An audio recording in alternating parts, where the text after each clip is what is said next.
Hi ನಮಸ್ಕಾರ ಎಲ್ರಿಗೂ ಸೋನು ಕಿಚನ್ಗೆ ಸ್ವಾಗತ. ಈ ಚಳಿಗಾಲದಲ್ಲಿ ಈ ಥರ ಚಳಿ ಇದ್ದಾಗ ಸಾಯಂಕಾಲ ಟೀ ಜೊತೆಗೆ ಬಿಸಿ ಬಿಸಿಯಾಗಿ ಏನೋ ತಿನ್ನಬೇಕು ಅನಿಸುತ್ತಾ. ಹಾಗಿದ್ರೆ ಈ ಮೈದಾ ಹಿಟ್ಟಿನ ಬಜ್ಜಿ ಒಂದ್ಸರಿ ಮಾಡ್ಕೊಂಡು ತಿಂದು ನೋಡಿ. ಕಾಂಬಿನೇಷನ್ ಟೀ ಜೊತೆ ತುಂಬಾ ಚೆನ್ನಾಗಿರುತ್ತೆ. ಬನ್ನಿ ಹಾಗಿದ್ರೆ ಈ ಮೈದಾ ಹಿಟ್ಟಿನ ಬಜ್ಜಿ ಮಾಡೋದು ಹೇಗೆ ಅಂತ ನೋಡೋಣ.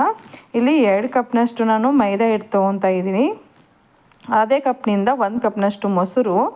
ಇದಕ್ಕೆ ನಾನು ಇಲ್ಲಿ 1 ಸ್ಪೂನಷ್ಟು ಓಂಕಾಳು ಹಾಕ್ಕೊತಾ ಇದ್ದೀನಿ. ರುಚಿಗೆ ತಕ್ಕಷ್ಟು ಉಪ್ಪು ಮತ್ತು ಅಡುಗೆ ಸೋಡಾ ಸ್ವಲ್ಪ ಯೂಸ್ ಮಾಡಿದ್ದೀನಿ. ಇಲ್ಲಿ ಸ್ವಲ್ಪ ಸಕ್ಕರೆನೂ ಹಾಕ್ತಾಯಿದ್ದೀನಿ. 1 ಸ್ಪೂನಷ್ಟು ಅಕ್ಕಿ ಹಿಟ್ಟು, ಇದು ಕ್ರಿಸ್ಪಿಗೋಸ್ಕರ.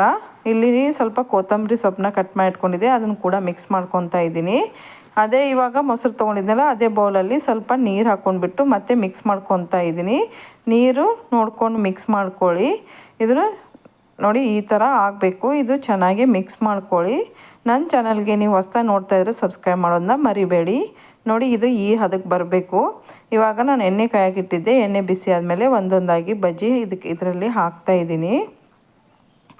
ನೋಡಿ ಎಷ್ಟೊಂದು ಚೆನ್ನಾಗಿ ಕಾಣಿಸ್ತಾ ಇದೆ, ಎಷ್ಟೊಂದು ಚೆನ್ನಾಗಿ ಬಂದಿದೆ. ಟೇಸ್ಟ್ ಕೂಡ ತುಂಬಾ ಚೆನ್ನಾಗಿರುತ್ತೆ. ಇದನ್ನು ನೀವು ಕೊಬ್ಬರಿ ಚಟ್ನಿ ಇಲ್ಲ ಅಂದರೆ ಪುದೀನ ಚಟ್ನಿ ಜೊತೆನೂ ಸರ್ವ್ ಮಾಡ್ಕೋಬೋದು, ಇಲ್ಲ ಪಲಾವ್ ಜೊತೆನೂ ತುಂಬಾ ಚೆನ್ನಾಗಿರುತ್ತೆ. ನೋಡಿ ಈ ಥರ ರೆಡ್ ಕಲರ್ ಬರೋವರೆಗೂ ಫ್ರೈ ಮಾಡಿಬಿಟ್ಟು ನಾನು ಇವಾಗ ಒಂದು ಪ್ಲೇಟಲ್ಲಿ ಇದನ್ನು ಸರ್ವ್ ಮಾಡ್ಕೊತಾ ಇದ್ದೀನಿ.